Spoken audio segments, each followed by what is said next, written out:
बहुत समय से रखा हुआ था, जो कि मिल गया है। बताती हूँ इसका मैंने क्या किया था। और बना रही थी मैं मटर पनीर की सब्ज़ी, और पोछा भी लगा लिया था। अभी आप लोगों से मैं सब शेयर करती हूँ क्या क्या किया है मैंने, और आप लोगों से बात कर रही हूँ मैं। आप लोग कैसे हैं? उम्मीद करती हूँ आप सब जहाँ कहीं भी होंगे स्वस्थ होंगे, अपनी फैमिली के साथ मज़े में और मस्त होंगे। मैं भी स्वस्थ हूँ, मस्त हूँ और एकदम मज़े में हूँ। और मटर पनीर की सब्ज़ी में मैंने मसाला जो है उसको भून लिया था। मैंने शेयर किया हुआ है बहुत पहले इस सब्ज़ी को बिना टमाटर की। मेरे पास टमाटर नहीं था तो मैंने बिना टमाटर का ही सारे ज़रूरी मसाले डालकर उसको भून लिया था। उसके बाद मटर और पनीर डाल दिया था। थोड़ा ही बनाया था, ज़्यादा नहीं। ये मैंने लंच में बनाया था। और मैं आप लोगों से एक बात शेयर करना चाहती हूँ। कुछ ख़ास लोगों के लिए है ये बात, जो कि इससे संबंध रखते हैं, इन बातों से जिनका संबंध हो सकता है। जो लोग इन बातों से कोई लेना देना नहीं, जैसे कि वो लोग इस टाइप के नहीं हैं, ऐसी उनकी सोच नहीं है, तो उन लोगों प्लीज़ अपने दिमाग पर ये बातें ना लें कि हाँ मैं उनके लिए बोल रही हूँ। वो चाहे कहीं से भी हो, कोई भी हो जो देख रहा हो। मैं बता रही थी कि ये चीज़ मेरे पर्सनल मैंने झेला हुआ है। मैंने बहुत बुरी तरह से इसको सफ़र किया है। बहुत ही भयंकर रूप से सफ़र किया है मैंने इस चीज़ को। कि मैं शादी करके आई हूँ, मैं सबसे छोटी हूँ, अपने मायके में भी और ससुराल में भी। सब मायके में दो भाई बड़े, और ससुराल में दो मेरे ससुर जी की दो बेटियाँ थी, वो बड़ी। शादी हो चुकी थी। हर कोई सोचता है कि जब लड़की की अपनी शादी करेंगे तो लड़कियां जब उस घर की लड़कियां जब शादी हो चुकी है तो अपने घर में रहेंगी, अपने ससुराल रहेंगी। मायके में उनका आना जाना उसी तरह से होता है जैसे हर एक लड़की आती जाती है, जैसे वो एक उनका हक बनता है अपने मायके में जाना। एक नियम कानून के तौर पर जैसे तरीका है उस तरह से आना जाना। और कोई जैसे मजबूरी है, जैसे बच्चे होते हैं या कोई तकलीफ़ है, कोई बीमारी है, उसमें थोड़ा सा आराम ससुराल में जाहिर सी बात है सबको नहीं मिल पाता है, काम करना ही पड़ता है। तो वैसे में हेल्प ज़रूरी है। मायके में जाके लड़कियां रहती हैं तो थोड़ा आराम मिलता है उनको, देखभाल उनकी थोड़ी अच्छी होती है। और मैं यहाँ पे चाय भी बना ले रही हूँ।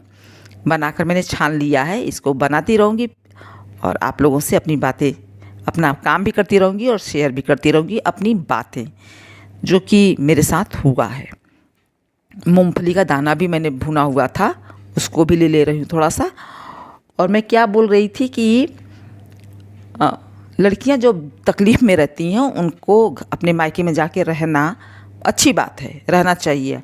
हर किसी के लिए मैं फिर से बोल रही हूँ कि मैं हर किसी के लिए नहीं बोल रही हूँ कि ऐसा क्यों। लेकिन बड़ी लड़कियां जब होती हैं जिस घर में, उनका क्या होता है कि मायके में अड्डा जम जाता है।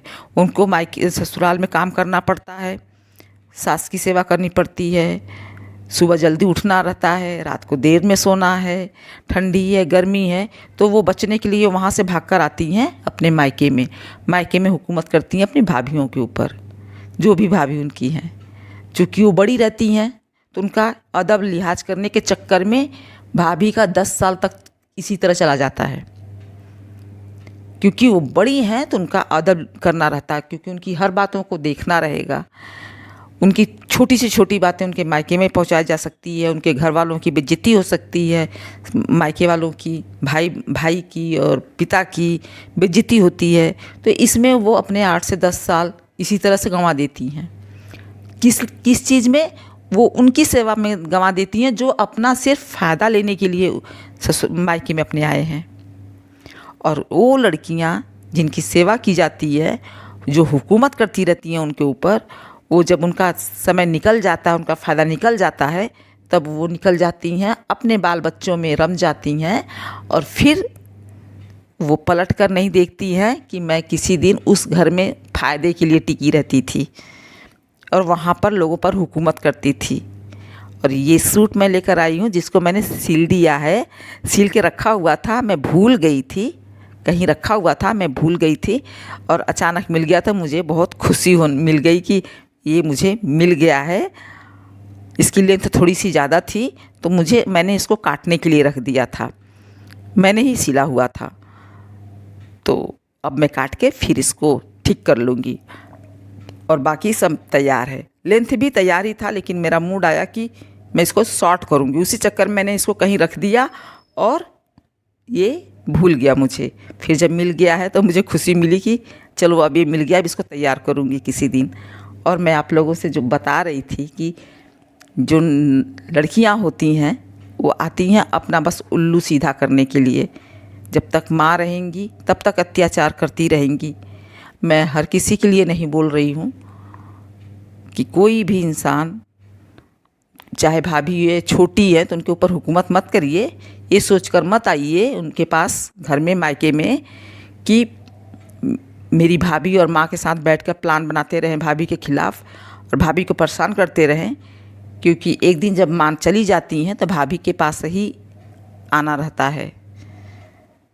या भाभी को इस स्वार्थ में भी मत सोचिए। एक इंसान वो भी हैं, इस तरह से सोचिए जैसे हर चीज़ मुझे बुरी लगेगी तो सामने वाले को भी बुरी लगेगी। इस तरह से सोचिए तो बहुत ही अच्छा ये एक संबंध रहेगा आपस में भाभी का, ननद का। और लेकिन मेरे साथ ऐसा नहीं हुआ है, मेरा बिल्कुल उल्टा हुआ है। मेरी सोच से एकदम अलग हुआ है। ऐसा नहीं, मेरे साथ बिल्कुल नहीं किसी ने किया कि मैं किसी इन सब चीज़ों को हल्के में लूँ। मैं झेल चुकी हूँ और लोगों ने मेरा फ़ायदा उठाया है। मैं उनके साथ रही, उनका किया, मैंने सब चीज़ किया, हर किसी का किया। लेकिन लोग अब उन्हीं के बच्चों के साथ यदि बात करने बैठो, मैं बैठती हूँ या बात करती हूँ तो उन लोगों को बुरा लगता है जो हमारे खिलाफ़ अपनी माँ को बैठ के रात रात को 2-2 बजे तक कान भरती रहते थे। और सुबह जब नींद खुलती थी तो कान भरने से ही स्टार्ट होता था वो सब चीज़ें।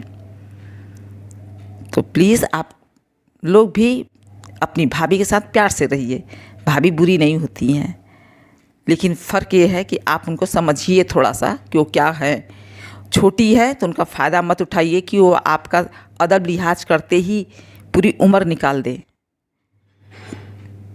मायके में तभी हर लड़की को भी, किसी को भी तभी जाए जब वो घूमने का, थोड़ा सा अपनी लाइफ को थोड़ा नया रूप देने का, थोड़ा बदलाव लाने का मन करे तो ही जाना चाहिए।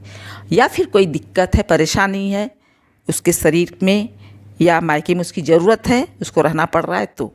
वरना सिर्फ काम करने के डर से जाके मायके में टिके या फिर अपनी मनमानी करने के लिए तो नहीं।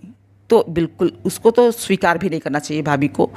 जैसे मैं करके बैठी और सब लोगों ने मुझे किनारे लगा दिया। मैं आज बहुत पछताती हूँ इन सब चीज़ों से कि काश मैंने विरोध किया होता, मैं भी अपनी लाइफ को अच्छे से जी सकती थी। मेरे पापा, मेरे भैया ने मुझे ये सब झेलने के लिए मजबूर कर दिया। क्योंकि वो लोग बोले नहीं तो मुझे एक शेरों के बीच में बकरी का मेमना बनाकर मुझे फेंक दिया। अब वो ज़िंदा रहे तो भी शेर के भरोसे, मरे तो भी शेर के भरोसे। अब शेर की दया पर हमें उस मेमने को ज़िंदा रहना है। तो कैसे ज़िंदा रह सकता है? क्योंकि मैं ये इंसानों के बीच की बात थी तो शायद मैं ज़िंदा रह गई। वरना सच में शेर और सच में मेमना रहता तो शेर तो जाहिर सी बात है मेमने को खा जाता। चलिए, मैं आप लोगों से बात करते करते मेरा पोछा लग रहा है। मैं पोछा ये लगा रही हूँ करीब शाम को 3:30 बज रहा था, जबकि मैं बाकी सारे काम निपटाने के बाद फिर मैं पोछा लगा रही हूँ। क्योंकि मैंने आप लोगों से कई बार वीडियोस में शेयर किया हुआ है कि मैं वीडियो में जब अपनी ज़रूरत के हिसाब से काम करती हूँ घर में। और पहले पूजा कर लिया था, नहाने वहाने के बाद पूजा कर लिया था। तो पूजा का जो रूम है उसको झाड़ू पोछा सबसे पहले कर लिया था। उसके बाद पूजा कर लिया, फिर नहाया, फिर खाना वाना खा के दोपहर का थोड़ा सा आराम की। उसके बाद जब उठी हूँ तो करीब इस टाइम हो रहा है 3:30। तो अब मैं इस पोछा लगा ले रही हूँ। तो इस तरह से मैं अपने पूरे दिन को इस्तेमाल करती रहती हूँ। थोड़े थोड़े टाइम में बांट लेती हूँ अपनी मर्ज़ी के हिसाब से काम को कैसे करना है उस तरह से। तो मुझे थोड़ा हल्का पड़ता है और काम करना भी मुझे अच्छा लगता है। बैठे रहना, जब तक मेरा स्वास्थ्य सही है या कुछ भी है तो मैं बेवजह नौटंकी कर कभी नहीं बैठती हूँ, हमेशा काम करती रहती हूँ। ये आदत शायद मेरे अंदर मेरी मम्मी से आया हुआ है। मेरी मम्मी कभी भी फ्री नहीं बैठती थी, हमेशा काम करती रहती थी। वो भी अपने बच्चों के लिए करती थी, मैं भी अपने बच्चों के लिए और अपने लिए करती हूँ, अपने घर के लिए करती हूँ। पहले दूसरों के लिए करती थी मेहनत, अब अपने लिए करती हूँ। लेकिन बहुत लंबा समय मैंने दूसरों के साथ बिता दिया। चलिए, आप लोगों से बात करते करते मेरा सारा काम भी हो गया और एक कपड़े जो मैंने स्टैंड पर डाले हुए थे सूखने के लिए, उसको भी मैं लेकर जा रही हूँ। अब इसको चौपट दूंगी और टीवी देखती रहूँगी। यहाँ पर मैं रख दे रही हूँ सारे कपड़े, बहुत ज़्यादा नहीं है क्योंकि ये जो पहनने वाले रोज़ कपड़े होते हैं, रोज़ के वही वाले कपड़े हैं। और मैं रिमोट लेने के लिए जा रही हूँ ताकि रिमोट ले लूँगी तो टीवी ऑन करके मैं देखती रहूँगी और इस कपड़े को घड़ी करती रहूँगी, फोल्ड करती रहूँगी। और यहाँ पर मैंने टीवी का रिमोट ले लिया है, लेकर बैठ गई हूँ।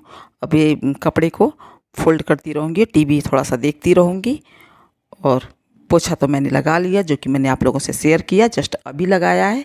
और यहाँ पे इस टाइम शायद बज रहा था अभी शाम का 4, क्योंकि पोछा 3:30 बजे तक मैं लगा रही थी, उसके बाद ही इसको लेकर बैठी हूँ। तो 4, सवा 4 या 4:30 ऐसे ही हो रहा होगा। मिलूँगी आप लोगों से अगले ब्लॉग में, तब तक के लिए नमस्कार। मेरा काम भी हो गया, मैं आप लोगों से बातें भी करती रही और मेरा कुछ बातें अपने दिल की भी शेयर किया मैंने।